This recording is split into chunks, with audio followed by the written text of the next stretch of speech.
don't become discomforted or feel deterred from the journey because what you thought it was going to look like didn't come to your expectations based off of what you saw for other people. It's your journey and it is unique to you, okay?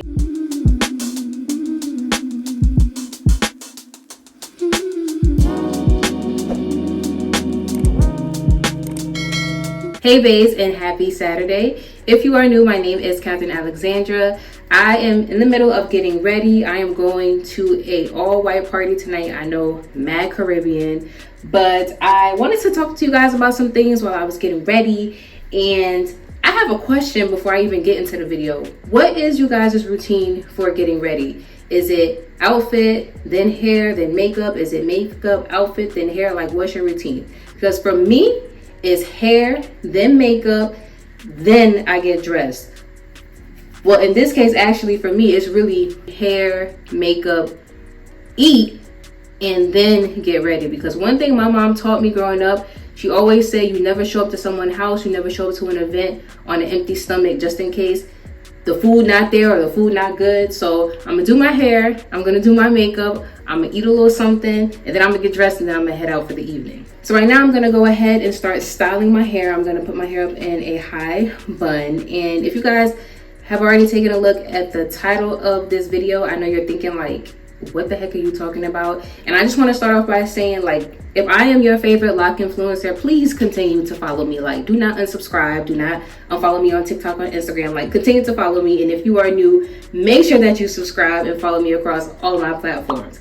But the reason why I wanted to come on camera and talk about this today is just a little bit of advice from my personal experience. I'm always offering you guys advice on what not to do, and this is one of those cases today in this video on what not to do.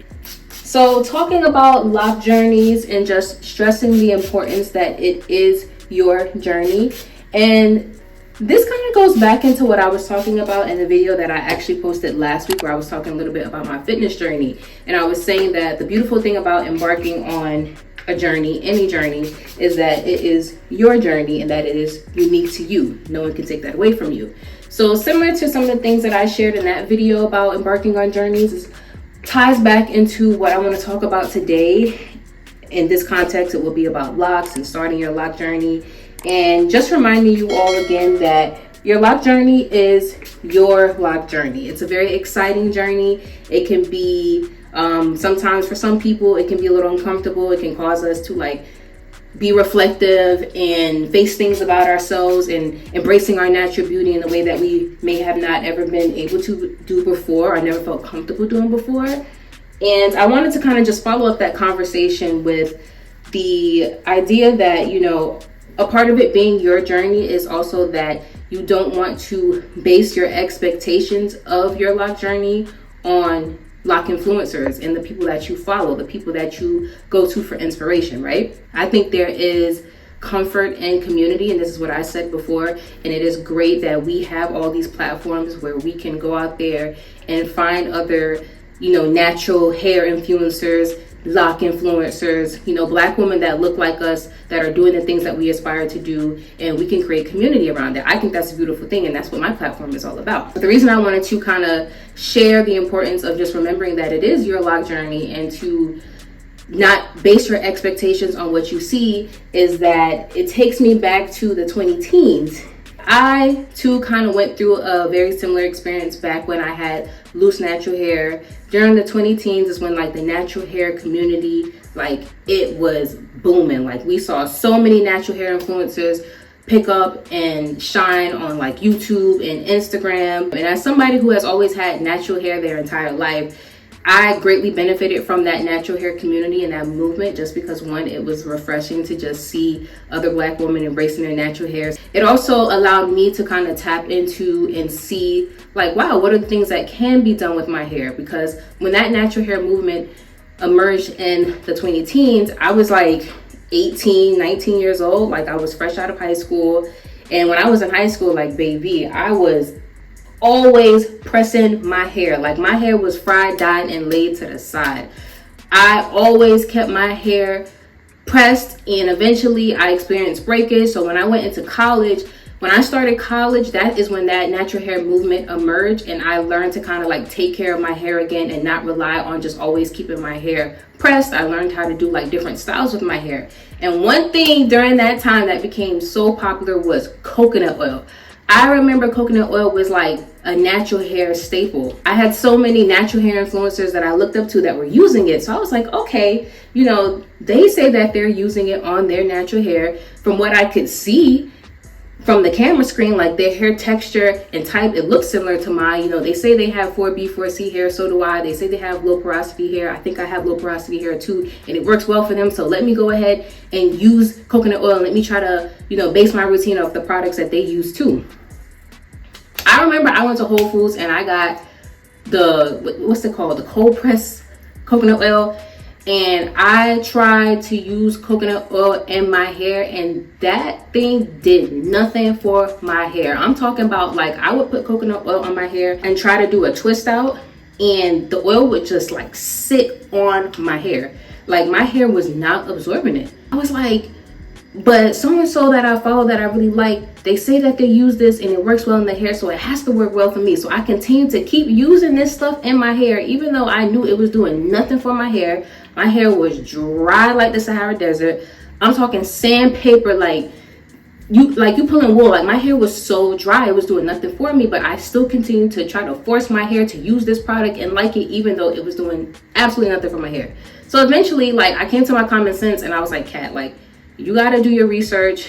You got to look at, you know, other influencers out there, you know, because what you think is working, it's just not working. Like, this coconut oil is not working for you. So eventually that's when I started to do research and I started to educate myself and realize that, okay, because of my hair type and my hair needs, that I needed an oil on my hair that wasn't as thin as coconut oil. I needed something a little bit thicker. So that's when I learned about sweet almond oil. And baby, when I tell you sweet almond oil changed my life, I never look back. I still use sweet almond oil to this day, and I got locks. So I say all of that to say, and I share this story with you all to say that don't be like me. Don't be stubborn like me. Continue to do your research when it comes to starting your locks, and definitely draw inspiration from loc influencers, because again, it's very inspiring to, you know, go on social media and follow people that you really look up to. You like their content, you like the styles that they do with their hair, you know, you draw inspiration from it. That's great. But also remember to just not base your journey and what you expect your journey to look like off of them and their hair and their routine. Draw inspiration from it. Like, if they recommend a product and it sounds like it's good, okay, try it out. But if it don't work, move on to something else. Like, continue to still educate yourself. Their hair needs and your hair needs are very different. Even if they communicate like their hair type and density and it is very similar to yours, that doesn't mean that your needs are the exact same thing. You understand what I'm trying to say? So just wanted to stress the importance of just making sure that you're still being intentional about your loc journey. Remembering that it is your loc journey, it is still unique to you. And also, don't become discouraged throughout the journey because you based it so much off of what your favorite loc influencers look like, that it kind of deters you from the journey, or it kind of makes you feel a little bit discouraged or discomforted throughout the journey. You know what I'm trying to say? I'm in the middle of talking to you guys, and I'm also trying to do this bun in my head. And multitasking, I mean, it's a great tool to have, but it ain't always that damn easy. Hold on, I gotta pay attention because the bun gotta be bunning. So maybe I'll do a tutorial for you guys. This is, Lord, this is hard to do this while I was talking at the same time. Okay, babes, I'm back. The bun is finally done. It's looking cute. I'm gonna definitely do a tutorial for you guys one day. It was a little difficult doing it in this setting, but I'll do another video one day showing you guys how I get my bun like this, because my locks are still very uneven, so I kind of have to like do a lot of work to get it like this. I just wanted to come on here and just share that little bit of advice with you all. Again, remember, your lock journey is your lock journey. And, you know, even though the process of locking your hair, it kind of is routine, the journey still is very unique to you. It's still personal to you. So continue to draw inspiration from your favorite lock influencers. You know, it gives you that push to keep going. It's definitely comforting to see other Black women out there rocking their hair the same way too. But just remember to do your research still. Pay attention to the products that you are using. Don't become discomforted or feel deterred from the journey because what you thought it was going to look like didn't come to your expectations based off of what you saw for other people. It's your journey and it is unique to you, okay? If you guys enjoyed today's video, please make sure that you give it a thumbs up and subscribe and turn your notifications on if you are here for the first time. I gotta go finish getting ready. Like I said, I gotta do my makeup. I gotta eat a little something. Maybe I'll do a little outfit reveal or something like that on my TikTok. So you guys can also head over there and check me out. With that being said, I will see you in the next video. Bye bye.